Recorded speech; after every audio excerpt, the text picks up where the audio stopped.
Ses habitants viennent seulement d'apprendre la nouvelle à l'instant.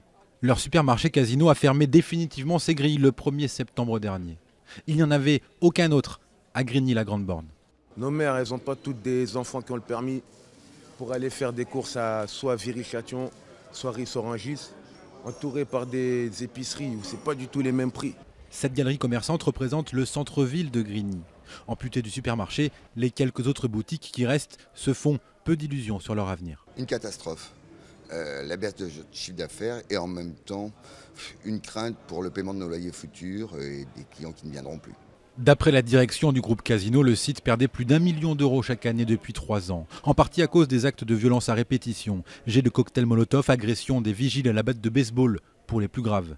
Pas franchement d'accord avec ces arguments, l'édile de cette commune, considérée comme l'une des plus pauvres de France, juge ce départ comme un apartheid commercial. À partir du moment où le seul supermarché quitte rapidement dans des conditions qui ne prévoient pas une reprise, il y a un abandon d'un groupe sur son engagement sociétal. Le maire de Grigny nous assure qu'une marque de supermarché s'est engagée à reprendre l'affaire d'ici 2-3 mois, mais n'exclut pas d'attaquer Casino en justice s'il n'assure pas la transition.